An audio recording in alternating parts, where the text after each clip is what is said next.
Hey, what is up everyone? Welcome to another Young Startup Life video, and in today's video we're going to be looking at how to pitch your business to get money from investors. So many people just focus on the nitty-gritty details, if this color looks good for their pitch deck, or if this one word is important, or this sentence. Well, the little details are very, very important, and we do stress that you think about them. They are not the core things that you should be focusing on when creating a pitch for your business and practicing that. So today we're going to be looking at the different things that you should be doing to help maximize your success when you go to pitch competitions, pitching in front of investors, a panel of judges, so you can win money and get funding for your business to help it get started. So let's get into the video. Alright, so let's get into the video. Today we're going to be talking about how to pitch your business idea to get money from investors. After you read this post, I highly recommend that you read our blog post on the different slides that you should be including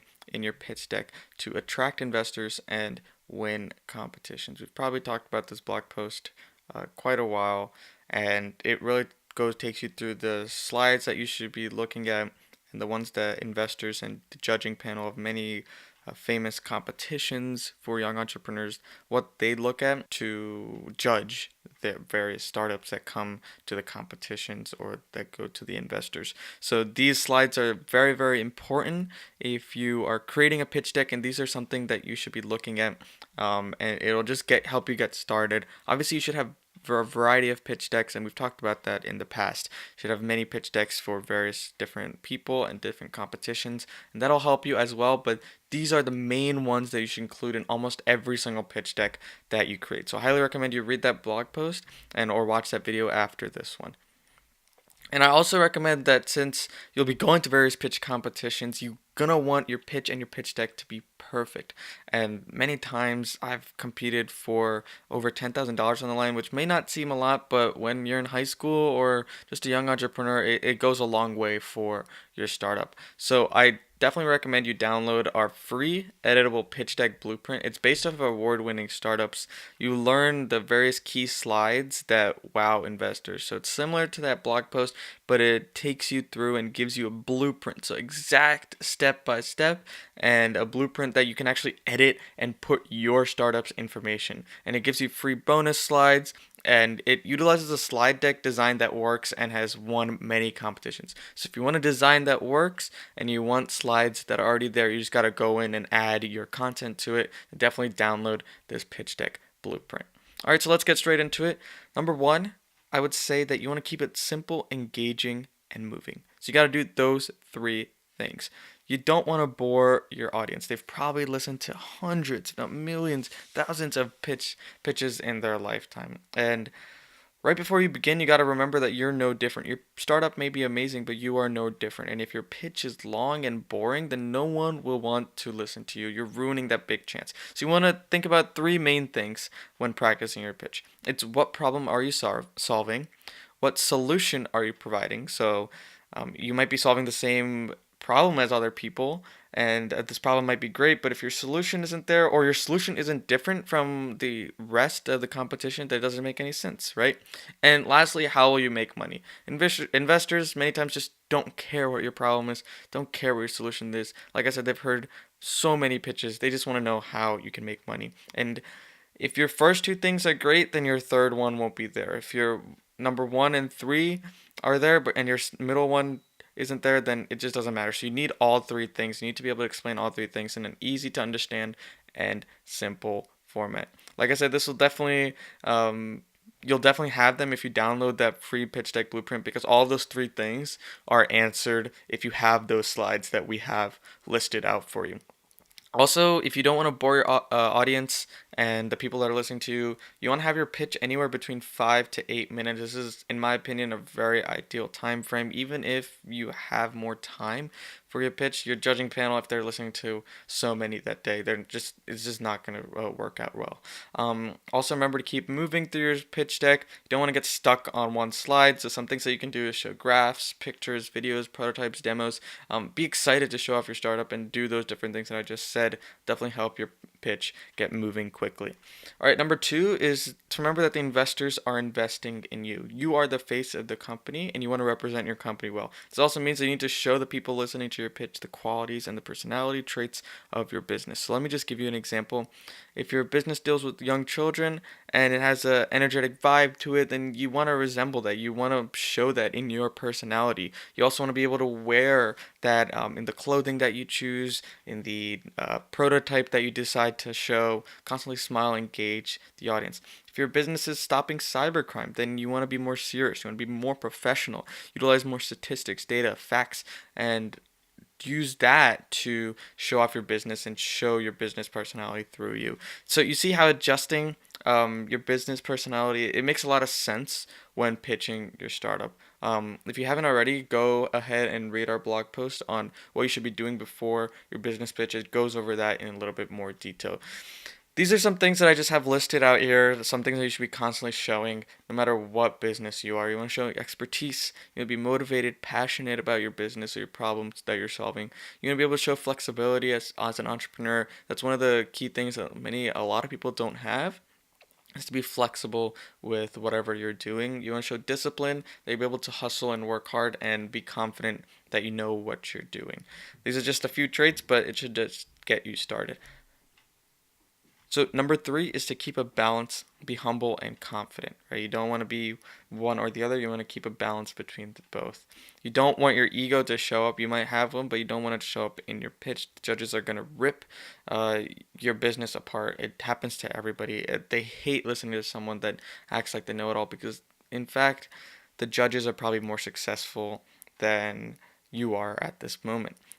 Especially if you're in the startup phase, you're definitely learning as you go. You also need to show your strengths and your expertise. So if you have a degree from such and such university in a specific tech field, and that's exactly what your startup is doing, then show that. It'll show your expertise. If you don't have one, it's okay. You don't need to talk about it. There's other ways that you can show your expertise and your successes that you've had in your experience without having a degree.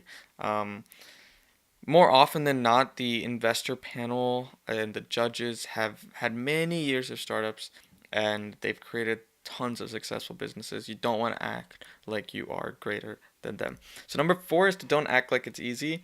You don't want to stand up on stage and tell everyone that you're going to get $1 million in revenue the next year when you have no prototype. This goes without saying, but I've seen it many, many times on many young entrepreneurs that are even in high school and college, and they're just doing pitches for their business and saying, oh, we'll get $1 million in revenue in 3 years. And you may in fact actually do that, but if you don't have a prototype, then you just can't make these projections. So unless it's mandatory by the pitch competition that you should include slides like that, you want to stay away from throwing out wild projections or wild valuations for your company when you are just in the startup phase. You barely have any sales, if any sales that you have. So this goes back to being humble and confident.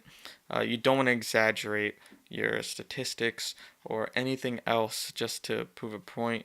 It'll actually take away from what you have in your business. All right, number 5 is to be prepared for anything. I have a list of things that I have here that you should just know off the top of your head if you just want to give a pitch. You never know who you're going to meet at these pitch competitions or even various startup events, etc., etc. You should just know these pitches. So one would be an elevator pitch. Another one would be a 5-minute pitch. Another one would be a customer pitch. So if you're trying to get customers for your business, then you want that pitch ready to go. You also want a 10-minute Q&A. So just practice this. The common questions that people might ask about your business. So you want to know answers to those quickly, and you want to be able to articulate them well. You also want to have like a lean canvas or a 1-page brief about your company on you at all times on a Google Drive or something like that, so you can hand to investors or anyone who wants to know more about your company. So just be prepared for it. You never know what's going to happen at these competitions and who you'll meet. So just know all those different things. All right, number 6 is to tailor your pitch to your audience. I've talked about this a lot, and I think we talked about this earlier in this video. You need to know who you're pitching to. If, for example, if you are pitching to someone who values growth of a business and they want to see growth quickly, then and you have projections for that that are not exaggerated, like I said, you have actual projections for that and they can be backed up by different things that you're doing, then you might want to emphasize that because that's what the investor is looking at.